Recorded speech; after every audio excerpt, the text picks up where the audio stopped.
Avery May, and in today's episode, we'll be covering the different types of serial killers, as well as theories of violent offending and psychological theories of crime. In other words, why people kill. So, to start off, what is a serial killer? A serial killer is someone who's responsible for multiple murders, and there are three different types. First, we have mass murderers. They kill at least four victims in one location, with no cooling off period. Essentially, there's no significant period of time between the killings. A good example of this would be school shootings such as Sandy Hook. Secondly, we have spree murders. These are similar to mass murders in that there's no cooling off period, but there are multiple locations involved, such as Mark Orrin Barton, who killed 9 people at 2 different day trading firms on July 29, 1999. The third type is a serial murderer. They kill at least 3 people, but these killings are spaced out between a significant cooldown period. A good example of this would be killers like Ted Bundy or John Wayne Gacy. There are also 2 different types of violence. The first type is reactive. Reactive violence is impulsive, and a good example of this is when someone reacts violently after being provoked, such as a bar fight. This type of violence occurs more often in men than in women. The second type is instrumental, which is premeditated and aimed at achieving a goal, such as a bank robbery. This type's more often seen in women. With that base explanation, now let's look into why people become serial killers. First up, we have the general aggression model. This states that aggression results from a combination of genetics, personal disposition, and social knowledge, for example, our attitudes or beliefs towards specific groups. We also know that aggressive behavior early in life can be a sign of continuing aggressive behavior. Routine activity theory ties environment to crime and focuses on the physical and social influences that increase the opportunity to commit crimes, such as living in an urban area, which would provide the ability to choose from multiple victims, as well as multiple available areas to hide or dispose of a victim's body. In other words, routine behavior theory is all about the opportunities that a potential offender can take in their environment. Next up, we have subcultural theory.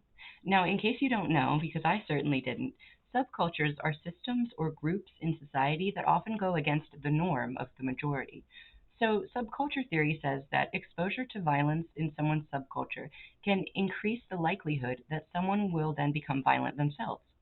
It also states that certain subcultures are more prone to violence than others, such as gangs.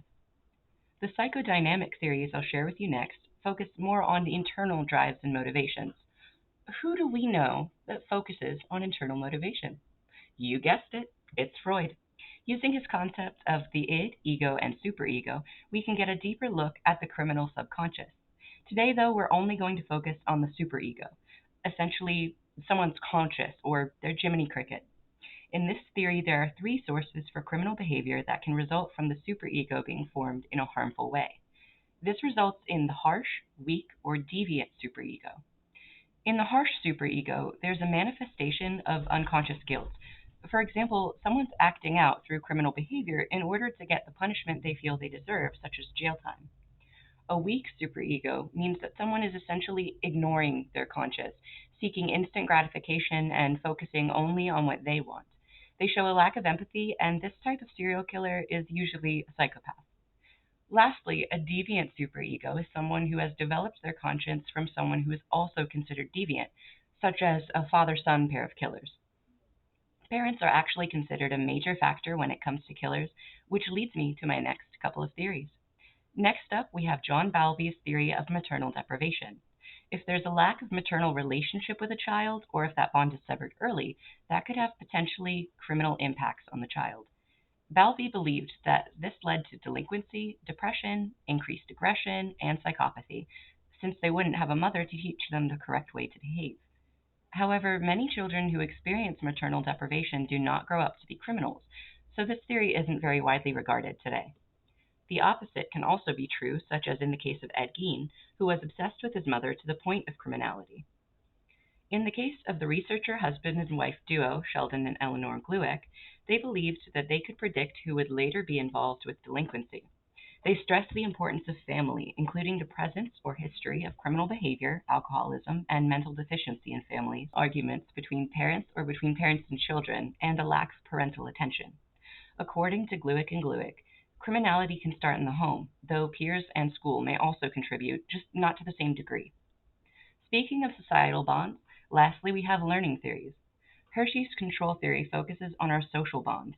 or as Chidi from The Good Place would say, what we owe to each other. In this theory, those who don't violate the law act in that way because of their social bonds.